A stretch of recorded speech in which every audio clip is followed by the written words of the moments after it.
Welcome to another Tesifix Podcast. Yeah.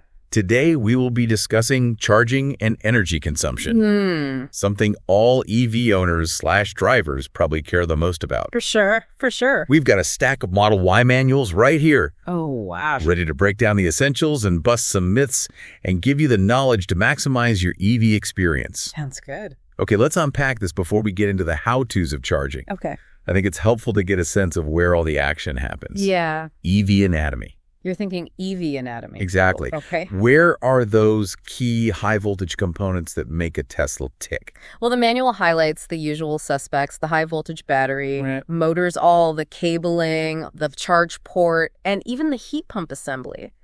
But here's a friendly reminder to all the DIYers out there. Yeah. This is not a DIY zone. Right. Leave the tinkering to the pros at Tesla service. Good point. Yeah. Always better to be safe than sorry.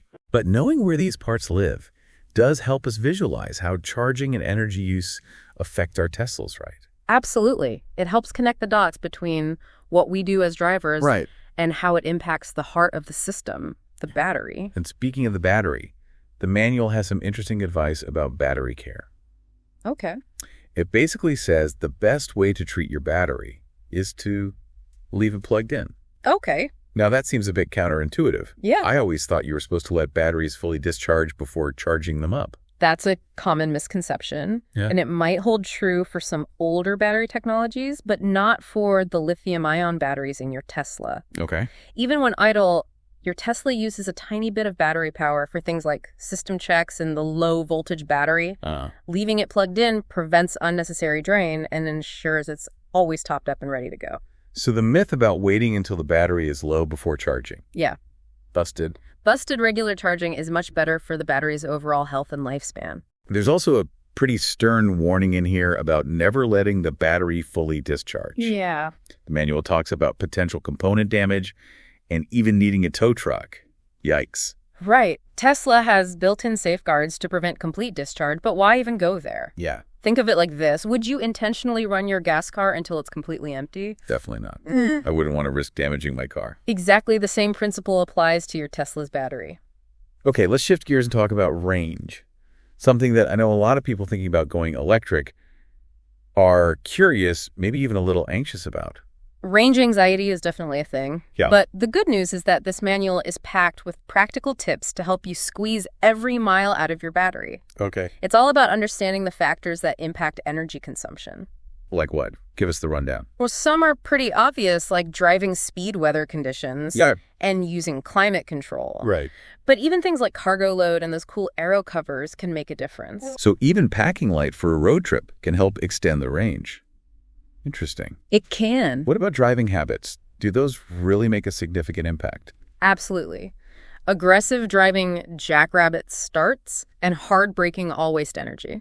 Right. Smooth acceleration and taking advantage of regenerative braking can significantly increase your range. I've always been fascinated by regenerative braking. It feels like magic getting free energy back while slowing down. It's not magic, but it's pretty close. Have you noticed a big difference in your own driving? And yes, I've seen a noticeable improvement in my range since I started paying more attention to my driving habits. Another tip, preconditioning your cabin while plugged in is another energy-saving winner. Oh, yeah. You're basically using grid power instead of battery power to get things comfy. Smart move. Yeah. So the key takeaway here is range is not a fixed number. Right. It's something you have a lot of control over. Exactly. It's all about understanding the factors that impact energy consumption and making smart choices as a driver. Speaking of smart choices, let's talk about the charging process itself. Okay. I'm picturing someone new to EVs standing at the charge port feeling a little intimidated. What does the manual tell us about the actual steps involved in charging a Tesla? Don't worry. The manual breaks it down step by step, from opening the charge port to understanding the different charging options to those colorful charge port lights. Oh, yes, those lights. I remember when I first got my Tesla. Yeah. I was like, what do all these colors mean? Yeah. I felt like a secret language. They do have their own code. Each color indicates a different charging status. Right. So you know exactly what's going on. It's like a visual guide to what's happening with the charging process. Precisely. That makes a lot of sense. Yeah, it's all about making the charging experience as intuitive as possible. The manual also gives some great advice on how to maximize charging speed, especially at superchargers. Things like preconditioning the battery before you arrive and starting with a lower state of charge. Those are great tips.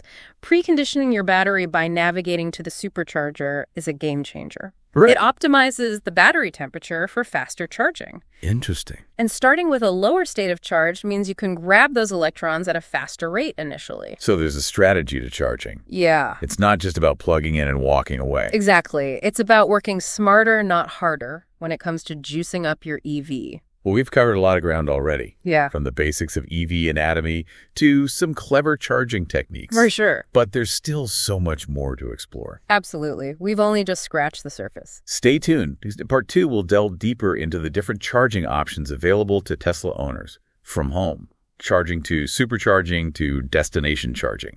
It's going to be a wild ride. Sounds good. Welcome back to our deep dive into Tesla charging and energy consumption. Now that we've covered the basics, let's explore the different charging options available to Tesla owners. Okay, let's break down these choices. Most EV owners probably do the bulk of their charging at home, right? That's right. Home charging is the most convenient way to keep your Tesla topped up and ready to go. And Tesla offers a fantastic solution for this, the wall connector. I've heard of the wall connector. Can you tell us more about it? Think of it as your own personal supercharger right in your garage. It's a high-powered charging station that delivers significantly faster charging speeds compared to using a standard outlet. So no more waiting overnight for a full charge. Not at all. With the wall connector, you can get a full charge in a fraction of the time. Imagine waking up every morning with a fully charged Tesla ready to tackle the day. That sounds incredibly convenient. But what if you don't have a dedicated parking spot?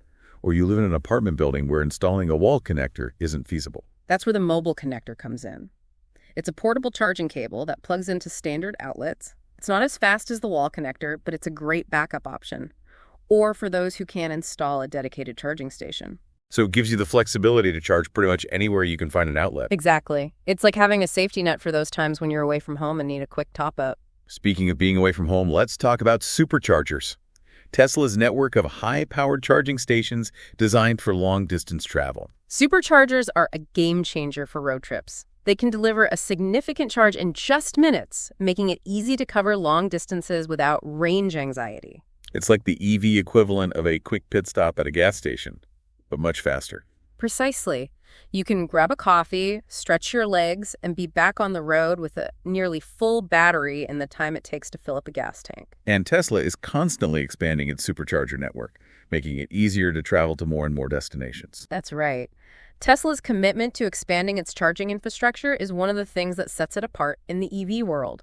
They understand that convenient and reliable charging is essential for a seamless EV experience. Now, what about destination charging? I've seen that term pop up before, but I'm not entirely sure what it means. Destination charging is a network of charging stations located at hotels, restaurants, shopping centers, and other popular destinations. So you can charge up while you're out and about, running errands or enjoying a meal? Exactly. It's a convenient way to top up your battery without having to make a special trip to a charging station. That sounds like a great perk for EV owners. Yeah. It really takes the hassle out of charging. It does. And it helps further reduce any range anxiety you might have, knowing that charging options are readily available at many of the places you frequent. So we've got home charging with the wall connector, portable, charging with the mobile connector, high-speed charging with superchargers, and convenient top-ups with destination charging. That's quite a comprehensive charging ecosystem. It is, and Tesla is continually innovating and expanding its charging options to meet the evolving needs of its customers. Now, I want to touch on something that I know is a concern for many EV owners, battery degradation. Battery degradation is a natural part of any battery's life cycle, but Tesla batteries are designed to be incredibly durable. That's good to hear. But are there any steps EV owners can take to minimize battery degradation and prolong the life of their battery? Absolutely. One key tip is to avoid consistently charging to 100%. Unless you're about to embark on a long road trip, charging to 80% or 90% is often sufficient for daily driving. It's kind of like not overfilling your gas tank. Exactly. Keeping the battery within a sweet spot of charge helps prolong its lifespan. What about those times when you do need to charge to 100%, like before a road trip? In those cases, it's perfectly fine to charge to 100%, but it's best not to leave the battery at that level for extended periods. Once you reach your destination, try to plug in and bring the charge level down to around 80%. Are there any other battery-saving tips you could share? Another important one is to avoid extreme temperatures. Both extreme heat and extreme cold can stress the battery. If possible, try to park your Tesla in a shaded area during hot weather or in a garage during cold weather. Makes sense.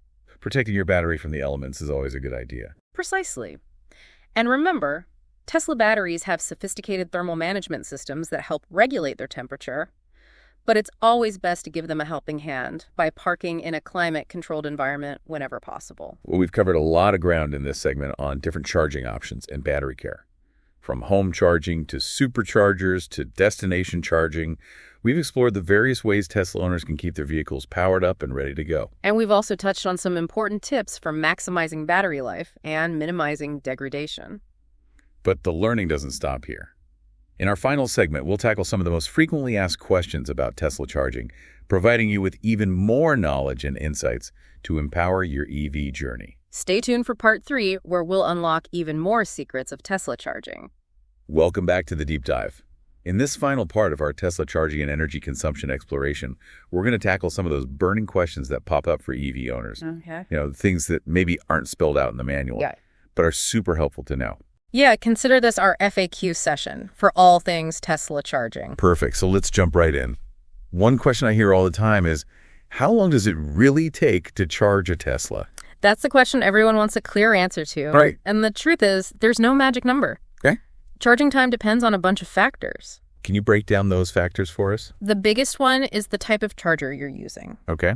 Superchargers are the fastest, followed by wall connectors and then standard outlets. It's kind of like choosing between different levels of internet speed. Right. Some are lightning fast, while others are a bit more dial-up. That's a great analogy.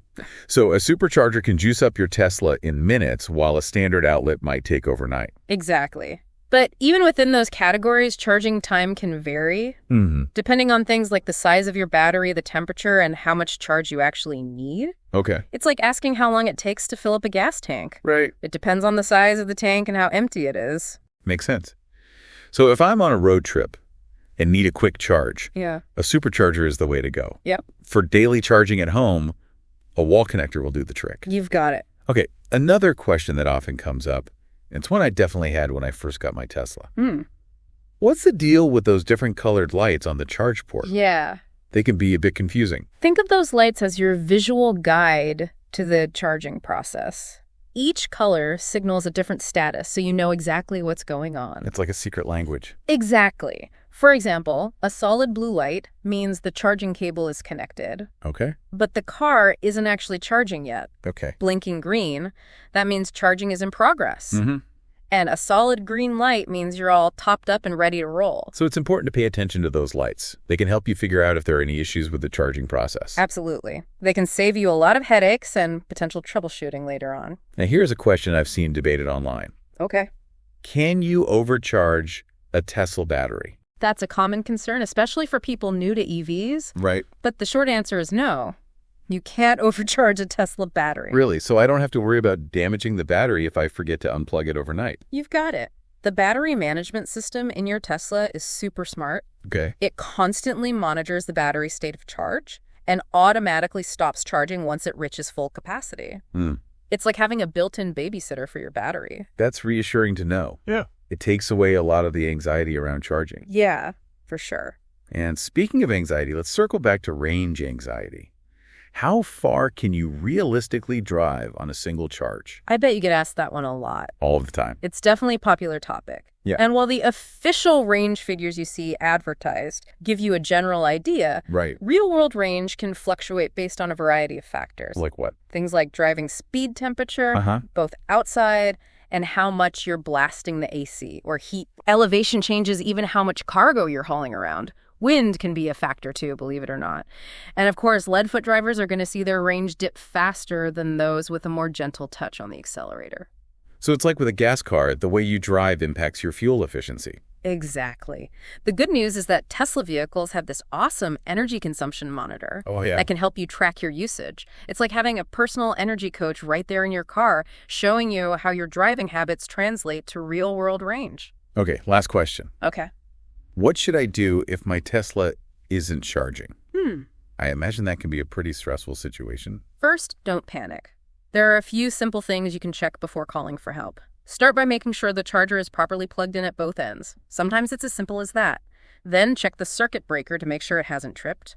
And take a look at the touchscreen for any error messages. Those can provide valuable clues. What if those steps don't work? Then it's time to reach out to Tesla service. They have the expertise to diagnose and fix any charging issues. Okay. And their customer support is top-notch, so you're in good hands. It's good to know there's a safety net if I run into trouble. Absolutely. Tesla wants to make sure you have a smooth and enjoyable EV ownership experience. Well, I think we've covered a lot of ground in this deep dive. We have. We've explored the ins and outs of Tesla charging and energy consumption, from basic concepts to troubleshooting tips. Yeah, definitely busted some myths. Right. Shared some insider tips, and hopefully empowered our listeners to get the most out of their Teslas. I know, I've learned a lot. Thanks for joining us on this electrifying journey. It's been a pleasure. Until next time, drive safe, charge smart, and enjoy the ride.